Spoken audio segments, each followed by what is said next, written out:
नमस्कार, मैं दीपक संवाद से अमर उजाला के लिए। मैं अभी जवाड़ी जाने वाले मुख्य मार्ग पर हूँ और बीती बरसात से इस पूरे क्षेत्र में भूस्खलन प्रभावित ये पूरा क्षेत्र हो गया है, संवेदनशील है और लगातार भू-कटाव के चलते आप सड़क से ही समझ सकते हैं कि किस तरह से भू-कटाव हो रहा है और पूरी जो ये ज़मीन है वो धँसती चली जा रही है। लगातार अलकनंदा नदी से भी कटाव उसका हो रहा है, जिससे बाईपास जाने वाला जो मार्ग है पूरा जो जवाड़ी बाईपास है मुख्य मार्ग, उसको भी नुकसान हुआ था पिछले बरसात में और उसपे भी हमने लगातार आपको किस तरह के हालात बने थे वह भी दिखाया था। लेकिन उसके बाद से ही टीएचडीसी द्वारा एक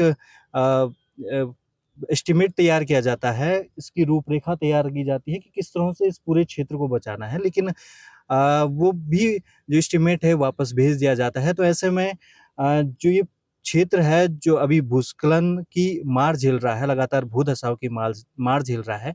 ऐसे में जब बरसात सर पर है तो लगता है कि इस बार भी ये जो ट्रीटमेंट कार्य ना होने के कारण और ये पूरा प्रभावित क्षेत्र है, इस बार भी काफ़ी क्षति इसको होगी और लगातार भू-धसाव की संभावना इस पर बनेगी।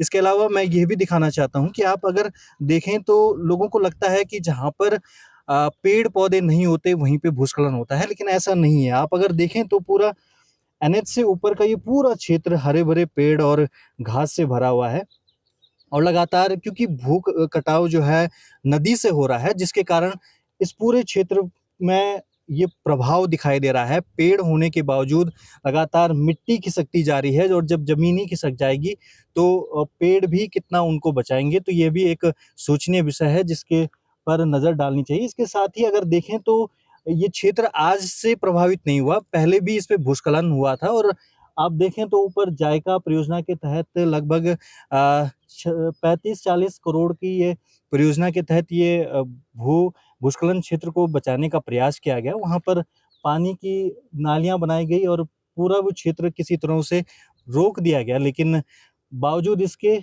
इस पर भू-धसाव और भूस्खलन बना हुआ है, जिससे यहाँ आने वाले लोगों को भी परेशानी झेलनी पड़ रही है। मेरे साथ यहीं के स्थानीय निवासी भी हैं, उनसे बातचीत करते हैं, वे बताएँगे कि किस तरह उन्हें परेशानी होती है। जी, भाई साहब क्या नाम है आपका? सर, मेरा नाम सुरेंद्र कपड़ान है। कब से ये भू-धसाव हो रहा है? क्या सालों से हो रहा है या कुछ समय से हो रहा है? ये 2-3 साल से हो रहा है सर हुँ। और लगातार भू-धसाव बढ़ता जा रहा है। आप देख रहे होंगे नीचे राष्ट्रीय राजमार्ग से लेकर के यहाँ तक हमारे 2 ग्राम की सड़कें हैं। एक उत्यासू वाला मोटर मार्ग है, एक ये ऊपर जवाड़ी वाला मोटर मार्ग है। इसी के साथ-साथ जो है राष्ट्रीय राजमार्ग है। ये तीनों मार्गों पे जो है भू-धसाव हो रहा है और तीनों मार्गों को बाधित कर रहा है। क्योंकि इस बार भी क्योंकि इस पे जो ट्रीटमेंट कार्य नहीं हुआ है, तो क्या लगता है कितना प्रभावित अब बरसात नज़दीक है, कितना प्रभावित ये क्षेत्र होगा? सर, ये तो काफ़ी प्रभावित होगा। एक तो राष्ट्रीय राजमार्ग भी वॉश आउट होने की पूर्ण संभावना है और दोनों जो ग्रामीण मार्ग हैं, ये भी वॉश आउट हो सकते हैं। लगभग ये तय है कि भू-धसाव बढ़ता जाएगा तो ये वॉश आउट हो जाएँगे और जो ये ऊपर वाला हिस्सा है, इससे बहुत सारे ग्राम पंचायतें जुड़ी हैं। 18-20 ग्राम पंचायतें जुड़ी हैं, जिनका ये मुख्य मार्ग है। तो उनको कई दूरी तय करनी पड़ेगी रुद्रप्रयाग आने के लिए। क्या गाँव पे भी इसका प्रभाव दिख रहा है अभी? अभी तो नहीं दिख रहा है, लेकिन जैसे बरसात बढ़ेगी तो इसका प्रभाव अवश्य पड़ेगा। अवश्य पड़ेगा। जी।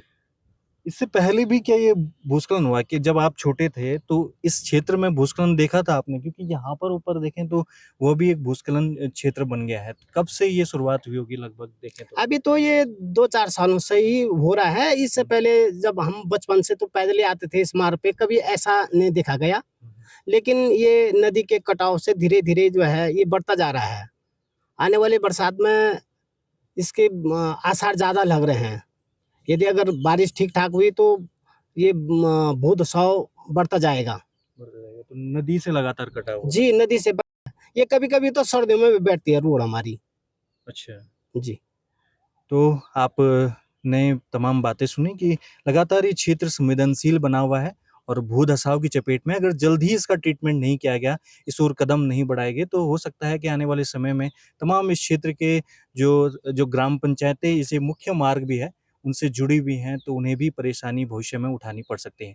आप बने रहें अमर उजाला के साथ। नमस्कार। अगर आप ये वीडियो YouTube पर देख रहे हैं तो हमारे चैनल को सब्सक्राइब कर बेल आइकन दबाएं और Facebook पर देख रहे हैं तो हमारे पेज को लाइक करें।